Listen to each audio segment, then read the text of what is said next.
नमस्कार। बीएड द्वितीय वर्ष के प्रश्न पत्र अधिगम के लिए आकलन के टॉपिक आकलन के बारे में अध्ययन कर चुके हैं।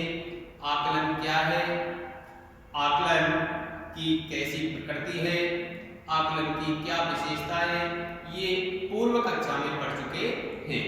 अब आकलन प्रक्रिया के पक्षों के बारे में अध्ययन करते हैं। आकलन प्रक्रिया के पक्ष।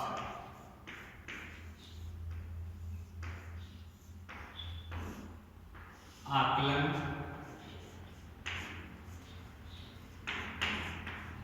प्रक्रिया, आकलन प्रक्रिया के पक्ष।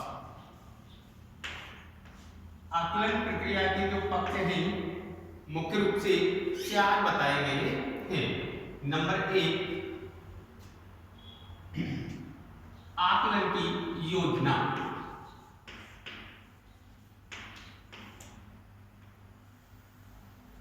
आकलन की योजना। सबसे पहले आकलन के जो पक्ष हैं, प्रक्रिया के जो पक्ष हैं, उनकी योजना होती है। आकलन की योजना। योजना के बाद में जो सूचनाएं प्राप्त होती हैं तो उनको एकत्रित किया जाता है। सूचनाएं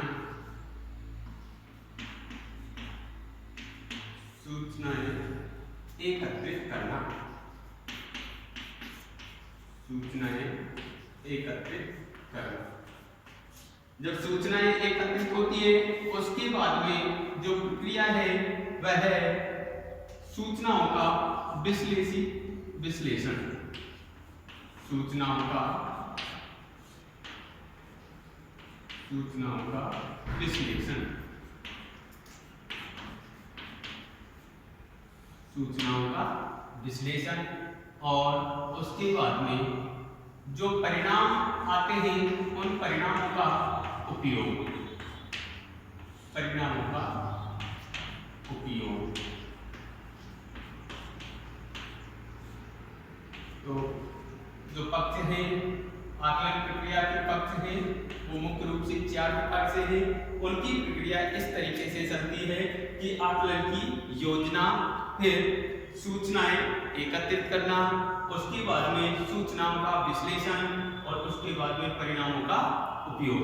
अब इनके बारे में क्या आकलन की जो योजना है उसमें किसको आधार बनाया जाता है, क्या किया जाता है, तो इसमें जो अधिगम है, अधिगम उद्देश्यों को ध्यान में रख करके जो भी अपन कुछ अधिगम करा रहे हैं, जो बच्चों के लिए सिखा रहे हैं, तो उसमें जो उसका मेन उद्देश्य है उसको ध्यान में रखकर शिक्षण अधिगम योजना के साथ तैयार की जानी चाहिए।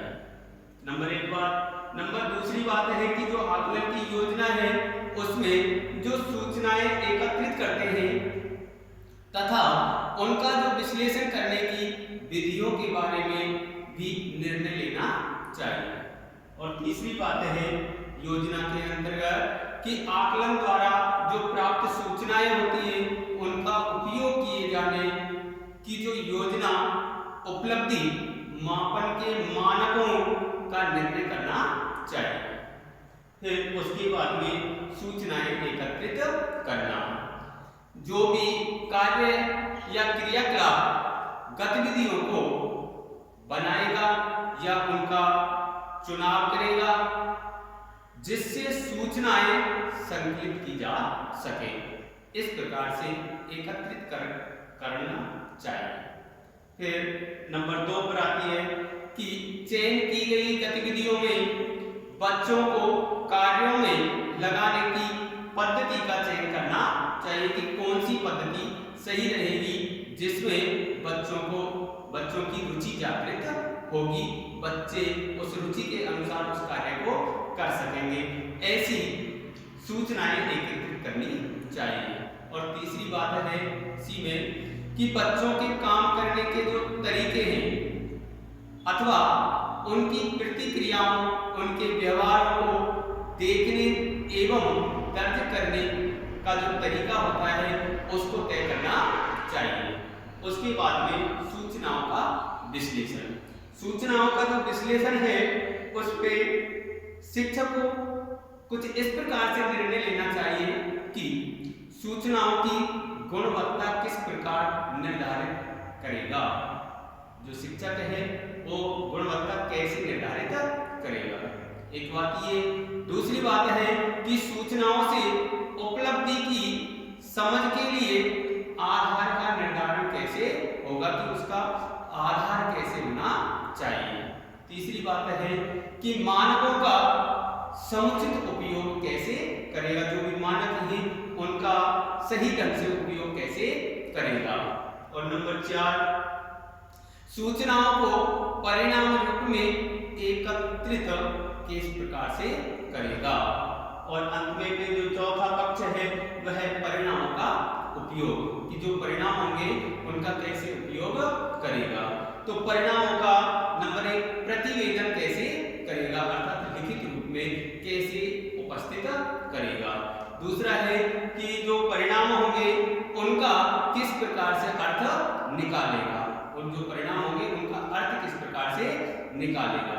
और जो निकाले गए अर्थ हैं उनके आधार पर किस प्रकार की कार्यवाही करेगा। और नंबर फिर अंत में परिणामों का जो उपयोग है उसमें परिणामों को किस किस के साथ में साझा करेगा। जो परिणामों का जो उपयोग करेगा तो उनको कैसे किस प्रकार से साझा करेगा। तो आकलन प्रक्रिया के मुख्य रूप से ये 4 पक्ष होते थे। अब अगली बात आती है इसी में ही कि आकलन कब करें, आकलन कब करें, कब किया जाए, आकलन कब किया जाए, तो उसकी भी प्रक्रिया है। वैसे तो जैसे प्रश्न बनता है कि आकलन कब किया जाए, आकलन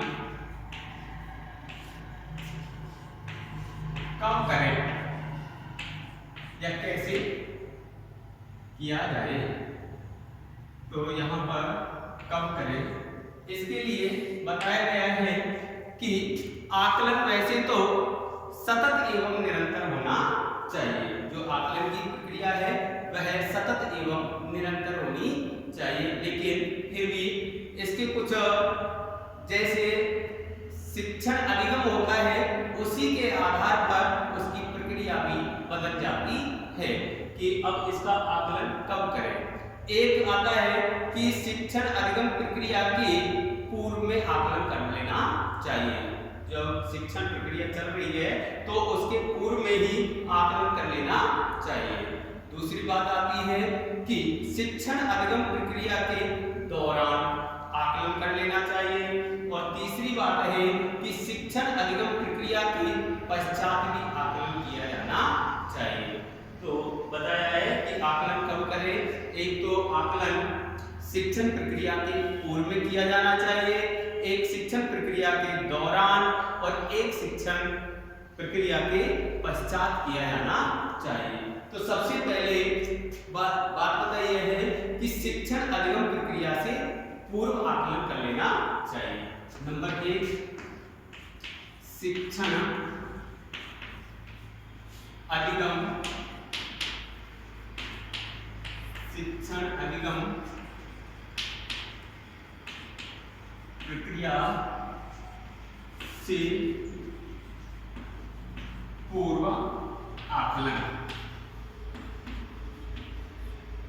आकलन किया जाए।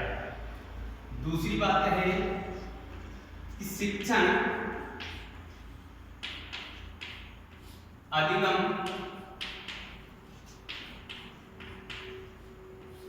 प्रक्रिया के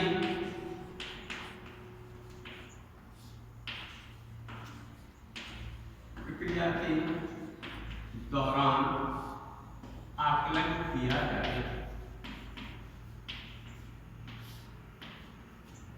और नंबर तीसरी बात है शिक्षण अधिगम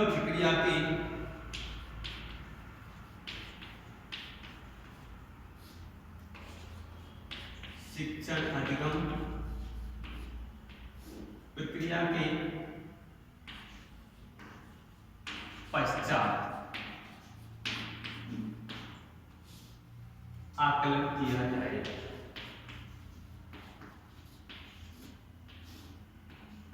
ये 3 प्रक्रियाएं हैं कि शिक्षक आकलन कब करे, तो शिक्षण अधिगम प्रक्रिया से पूर्व आकलन किया जाए कि बच्चा कितना जानता है, क्या जानता है, पूर्व ज्ञान कितना निहित है। दूसरी बात है कि शिक्षण अधिगम प्रक्रिया के दौरान आकलन करना चाहिए। जब शिक्षण अधिगम प्रक्रिया चल रही होती है तो मध्य में शिक्षक अपना और विद्यार्थी का आकलन होता है कि मेरा अध्ययन अध्यापन कैसा चल रहा है और बालक क्या सीख रहा है, कितना सीख रहा है, उसका आकलन इसमें होता है। और नंबर तीसरा है शिक्षण अधिगम प्रक्रिया के पश्चात आकलन। इसके लिए एक निश्चित अवधि होती है, वह सेमेस्टर सिस्टम हो सकता है, वह वार्षिक हो सकता है। तो इसमें बताया है नंबर 1 में थोड़ी सी डिटेल खोल देता हूँ कि शिक्षण अधिगम प्रक्रिया से पूर्व आकलन जो होता है उसमें अध्ययन की किसी भी प्रकार की कोई भी इकाई को प्रारंभ करने से पहले शिक्षक को यह निश्चित कर लेना चाहिए कि छात्र के अंदर क्या जानता है, कितना उसके अंदर है, तथा विद्यार्थियों को सूचित करना चाहिए कि वे उससे किस प्रकार से लाभान्वित होंगे, जिससे कि शिक्षक को विद्यार्थियों को पूर्व ज्ञान निर्धारण करना चाहिए, जिसे अधिगमकर्ता में जो वर्तमान विषय के संबंध में पहले से जो अर्जन किया है। दूसरी बात है कि शिक्षण अधिगम प्रक्रिया के दौरान आकलन। पाठ्य योजना के शिक्षण अधिगम प्रक्रिया के दौरान ही शिक्षक को आकलन जारी रखना चाहिए, जिसे प्रतिपुष्टि या रचनात्मक आकलन भी कहा जाता है।